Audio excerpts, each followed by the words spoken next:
হরে কৃষ্ণ। আজ 9ই পৌষ 1431 ও 25শে ডিসেম্বর 2024 বুধবার। আজ আমি ভাগবতম পাঠ করছি। ভাগবতমের তৃতীয় স্কন্ধের 16 অধ্যায়, বৈকুণ্ঠের 2 দ্বারপাল জয় ও বিজয়কে। ঋষিদের অভিশাপের শ্লোক 10 থেকে 17। ওং নমো ভগবতে বাসুদেবায়। ওং নমো ভগবতে বাসুদেবায়। শ্লোক 10। যে মে তনুর্ধীজ বরান্দুহতীর্মোদিয়া ভূতান্নলব্ধ শরণানি চ ভেদ বুদ্ধা দক্ষন্ত ঘক্ষত দৃশ হিমন্নবস্তান গৃধ্রারুষা মম কুশন্ত ধীদণ্ডনেতু। অনুবাদ: ব্রাহ্মণ, গাভী এবং রক্ষকহীন প্রাণীরা আমার শরীর। পাপের ফলে যাদের বিচার বুদ্ধি নষ্ট হয়ে গেছে, তারা এদেরকে আমার থেকে ভিন্ন বলে মনে করে। তারা ঠিক ক্রুদ্ধ সর্পের মতো এবং পাপীদের দণ্ডদাতা যমরাজের শকুনি সদৃশ দূতেরা ক্রুদ্ধ হয়ে তাদের চঞ্চুর দ্বারা তাদেরকে ছিন্ন ভিন্ন করে। তাৎপর্য: ব্রহ্মসংহিতার বর্ণনা অনুসারে রক্ষকহীন প্রাণীরা হচ্ছে গাভী, ব্রাহ্মণ, স্ত্রী, শিশু এবং বৃদ্ধ। এই 5টির মধ্যে ব্রাহ্মণ এবং গাভীদের কথা এই শ্লোকে বিশেষভাবে উল্লেখ করা হয়েছে, কেননা ব্রাহ্মণ এবং গাভীদের হিত সাধন করার জন্য ভগবান সর্বদাই উৎকণ্ঠিত থাকেন। তার প্রতি প্রার্থনায়ও সেই কথা উল্লেখ করা হয়েছে। তাই ভগবান বিশেষভাবে নির্দেশ দিয়েছেন যাতে কেউ যেন এই 5টির প্রতি ঈর্ষাপরায়ণ না হয়। বিশেষ করে গাভী এবং ব্রাহ্মণদের প্রতি কোনো শ্রীমদ্ ভাগবতের সংস্করণে দুহতি শব্দটির পরিবর্তে দুহিত্রী শব্দের ব্যবহার হয়েছে, কিন্তু উভয় ক্ষেত্রেই অর্থ একই। দুহতি মানে হচ্ছে গাভী এবং দুহিত্রী শব্দটিও গাভী অর্থে ব্যবহার করা যায়, কেননা গাভীকে সূর্যদেবের কন্যা বলে মনে করা হয়। ঠিক যেমন পিতামাতা শিশু সন্তানদের দেখাশোনা করেন, তেমনি পিতা পতি অথবা প্রাপ্তবয়স্ক পুত্রের দ্বারা রমণী সমাজ রক্ষিত হওয়া উচিত। যারা অসহায় তাদের দেখাশোনা তাদের অভিভাবকদের করা উচিত। তা না হলে পাপীদের কার্যকলাপ নিরীক্ষণ করার জন্য ভগবান কর্তৃক নিযুক্ত যমরাজের দ্বারা সেই সমস্ত অভিভাবকেরা দণ্ডিত হবেন। যমরাজের সহকারী বা দূতদের এখানে শকুনির সঙ্গে তুলনা করা হয়েছে এবং যারা তাদের অধীনস্থ ব্যক্তিদের রক্ষণাবেক্ষণ করার দায়িত্ব পালন করে না, তাদের সর্পের সঙ্গে তুলনা করা হয়েছে। শকুনি সর্পের সঙ্গে অত্যন্ত কঠোর ব্যবহার করে, তেমনি যমদূতেরা দায়িত্বহীন অভিভাবকদের প্রতি কঠোর ব্যবহার করবে। ইতি শ্লোক 10। শ্লোক 11।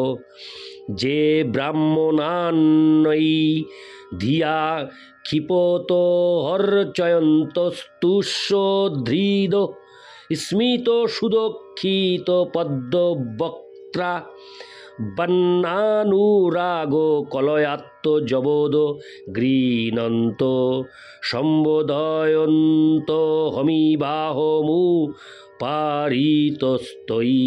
অনুবাদ: পক্ষান্তরে ব্রাহ্মণেরা কর্কশ বাক্য প্রয়োগ করলেও যারা অন্তরে আনন্দিত এবং ব্রাহ্মণদের প্রতি শ্রদ্ধাপরায়ণ থাকেন এবং যাদের মুখমণ্ডল অমৃতের মতো স্মিত হাসিতে উজ্জ্বল, তারা আমার হৃদয় বশীভূত করেছেন। তারা ব্রাহ্মণদের আমার স্বরূপ বলে মনে করেন এবং প্রেম ও পূর্ণ বাক্যের দ্বারা তাদের প্রশংসা করে শান্ত করেন, ঠিক যেভাবে পুত্র তার ক্ষুব্ধ পিতাকে শান্ত করে, অথবা যেভাবে আমি তোমাদের শান্ত করছি। তাৎপর্য: বৈদিক শাস্ত্রে অনেক প্রসঙ্গে দেখা গেছে যে যখন ব্রাহ্মণ অথবা বৈষ্ণব ক্ষুব্ধ হয়ে কাউকে অভিশাপ দিয়েছেন, তখন সেই অভিশপ্ত ব্যক্তি ব্রাহ্মণ অথবা বৈষ্ণবের প্রতি সেইভাবে আচরণ করেননি। তার বহু দৃষ্টান্ত রয়েছে, যেমন কুবেরের পুত্রেরা নারদমুনি কর্তৃক অভিশপ্ত হয়েছিলেন, তখন তারা সেই রকম কঠোরভাবে প্রতিশোধ নেওয়ার চেষ্টা করেননি, পক্ষান্তরে তার কাছে বিনত হয়েছিলেন। এখানেও জয় এবং বিজয় যখন চতুষ্কুমারদের দ্বারা অভিশপ্ত হয়েছিলেন, তখন তারা তাদের প্রতি ক্ষুব্ধ হননি, পক্ষান্তরে তারা তাদের কাছে বিনত হয়েছিলেন। ব্রাহ্মণ এবং বৈষ্ণবদের প্রতি এইভাবে আচরণ করা উচিত। কখনো কখনো কেউ হয়তো ব্রাহ্মণ থেকে জাত কোনো হরে কৃষ্ণ কখনো কখনো কেউ হয়তো ব্রাহ্মণ থেকে জাত কোনো দুঃখদায়ক পরিস্থিতির সম্মুখীন হতে পারে, কিন্তু একই রকমের মনোভাব নিয়ে তার সঙ্গে বোঝাপড়া করার পরিবর্তে হাস্যোজ্জ্বল মুখমণ্ডল এবং নম্র আচরণের দ্বারা তাকে শান্ত করার চেষ্টা করা উচিত। ব্রাহ্মণ এবং বৈষ্ণবদের এই পৃথিবীতে নারায়ণের প্রতিনিধি বলে স্বীকার করা উচিত। সম্প্রতি কিছু মূর্খ ব্যক্তি দরিদ্র নারায়ণ বলে একটি শব্দ তৈরি করেছে, যার অর্থ হচ্ছে যে দরিদ্র মানুষদের নারায়ণের প্রতিনিধি বলে গ্রহণ করা উচিত। কিন্তু বৈদিক শাস্ত্রে কোথাও আমরা দেখতে পাই না যে দরিদ্র মানুষদের নারায়ণের প্রতিনিধি বলে মনে করতে হবে। অবশ্য যারা রক্ষকহীন তাদের কথা এখানে উল্লেখ করা হয়েছে, কিন্তু এই শব্দটির সংজ্ঞা শাস্ত্রে স্পষ্টভাবে রয়েছে। দরিদ্র মানুষদের রক্ষকহীন হওয়া উচিত নয়, কিন্তু বিশেষ করে ব্রাহ্মণদের নারায়ণের প্রতিনিধি রূপে সম্মান করতে হবে এবং নারায়ণের মতো তাকে পূজা করতে হবে। এখানে বিশেষভাবে উল্লেখ করা হয়েছে যে ব্রাহ্মণদের শান্ত করার জন্য তার মুখমণ্ডল কমল সদৃশ ও প্রফুল্ল হওয়া উচিত। কারোর হৃদয় যখন প্রেম এবং স্নেহের দ্বারা অলঙ্কৃত হয়, তখন তার মুখমণ্ডল পদ্মফুলের মতো সুন্দর হয়ে ওঠে। এই সম্পর্কে পিতার পুত্রের প্রতি ক্রুদ্ধ হওয়া এবং হাস্যোজ্জ্বল মুখে মিষ্ট বাক্যের দ্বারা পিতাকে শান্ত করার প্রচেষ্টার দৃষ্টান্তটি অত্যন্ত উপযুক্ত হয়েছে। ইতি শ্লোক 11। শ্লোক 12। তন্মে সভর্তুর বসায় মলক্ষমানৌ যুষ্মদো ব্যতিক্রম গতিং প্রতিপদ্য সদ্য ভুয়ো মমান্তি কমিতাং তদনুগ্রহ মে যৎকল্পতামচিরত ভৃতর্বিবাস। অনুবাদ: আমার এই সেবকেরা তাদের প্রভুর অভিপ্রায় না জেনে আপনাদের বিরুদ্ধে অপরাধ করেছে।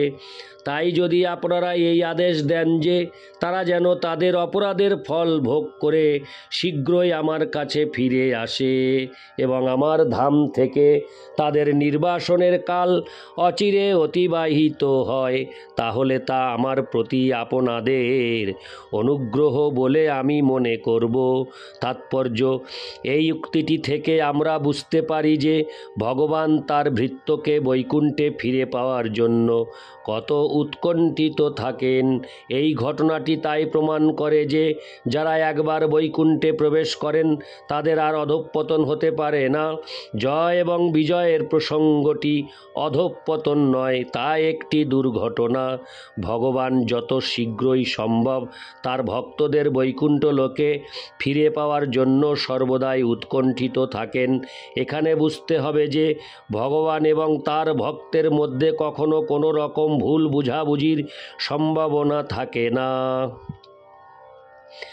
কিন্তু যখন এক ভক্তের সঙ্গে আর এক ভক্তের প্রতিকূলতা বা বিরোধ হয় তখন তাকে তার ফল ভোগ করতে হয়।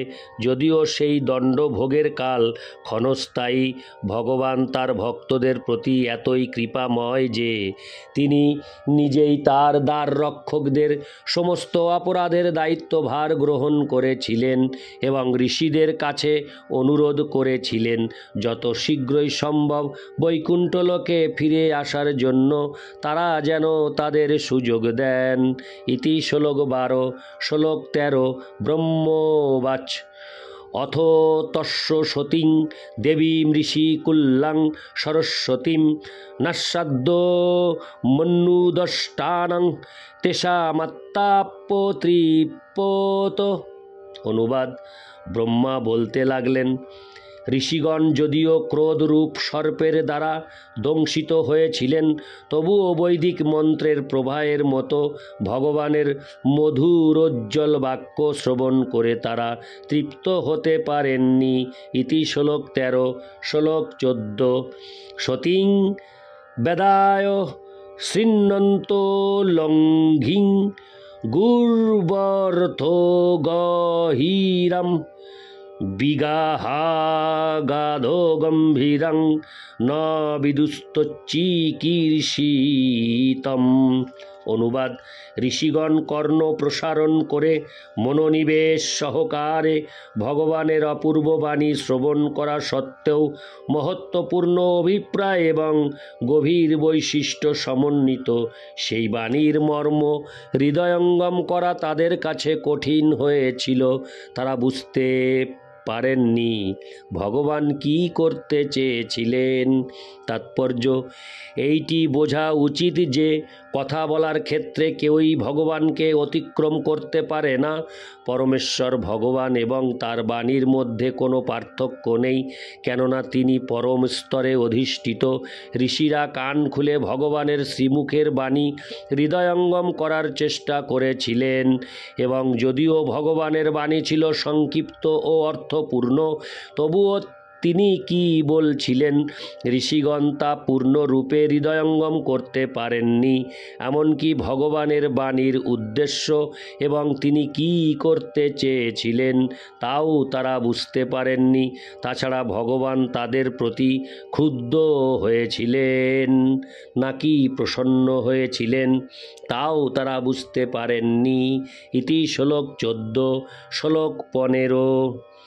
তে যোগো মায়োয়ারব্ধ পারমেষ্ঠমহোদয়ম প্রচুপ্রাঞ্জলয় বিপ্রা প্ররিষ্টা ক্ষুভিতত্ত্বচ। অনুবাদ: তবুও ভগবানের দর্শন লাভ করে চারজন ব্রহ্মর্ষি অত্যন্ত আনন্দিত হয়েছিলেন এবং তাদের সারা শরীর রোমাঞ্চিত হয়েছিল।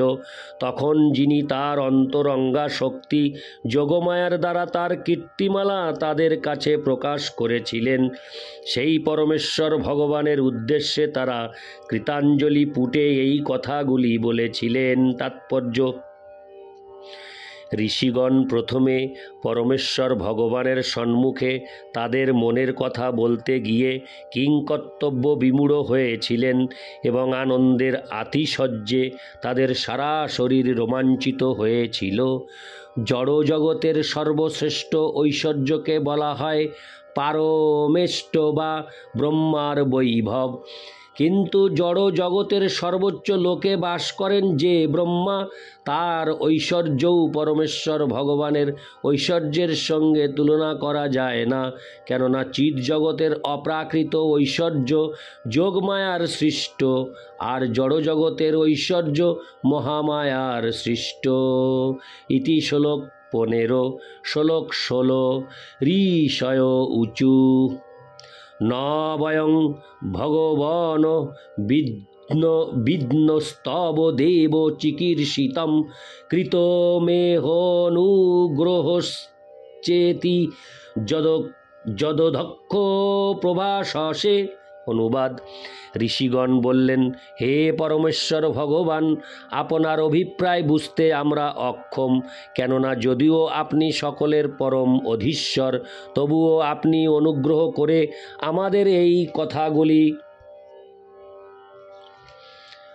বলেছেন যেন আমরা আপনার কোনো উপকার করেছি।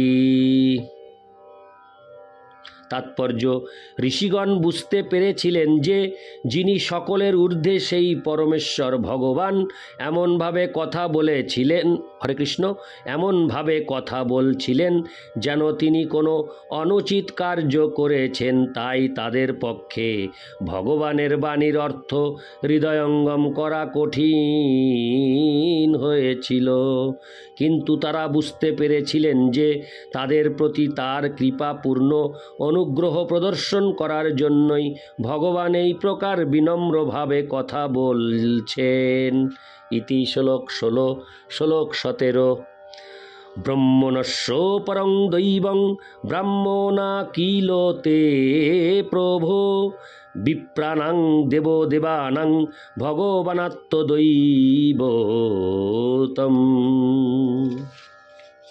অনুবাদ: হে প্রভু, আপনি ব্রহ্মণ্য সংস্কৃতির পরম পরিচালক। নিজে আচরণ করে অন্যদের শিক্ষা দেওয়ার জন্য আপনি ব্রাহ্মণদের সর্বোচ্চ পদ দান করেছেন। প্রকৃতপক্ষে আপনি কেবল দেবতাদেরই পরম পূজ্য নন, আপনি ব্রাহ্মণদেরও পরম উপাস্য। তাৎপর্য: ব্রহ্মসংহিতায় স্পষ্টভাবে উল্লেখ করা হয়েছে যে পরমেশ্বর ভগবান হচ্ছেন সর্বকারণের পরম কারণ। নিঃসন্দেহে বহু দেবদেবী রয়েছেন এবং তাদের মধ্যে প্রধান হচ্ছেন ব্রহ্মা ও শিব। শ্রীবিষ্ণু ব্রহ্মা ও শিবেরও প্রভু। সুতরাং এই জড়জগতের ব্রাহ্মণদের আর কি কথা? ভগবদ্গীতায় উল্লেখ করা হয়েছে যে ব্রহ্মণ্য সংস্কৃতি বা মন ও ইন্দ্রিয় সংযম, শুচিতা, সহনশীলতা, শাস্ত্রনিষ্ঠা এবং ব্যবহারিক তথা তাত্ত্বিক জ্ঞান অনুশীলনের যে সংস্কৃতি, তার প্রতি পরমেশ্বর ভগবান অত্যন্ত অনুগ্রহশীল। ভগবান সকলের পরমাত্মা। ভগবদ্গীতায় বলা হয়েছে যে তিনি সমস্ত সৃষ্টির উৎস, অতএব ব্রহ্মা এবং শিবেরও উৎস তিনি। ইতি শ্লোক 17। ওং নমো ভগবতে বাসুদেবায়। ওং নমো ভগবতে বাসুদেবায়। ওং নমো ভগবতে বাসুদেবায়। হরে কৃষ্ণ।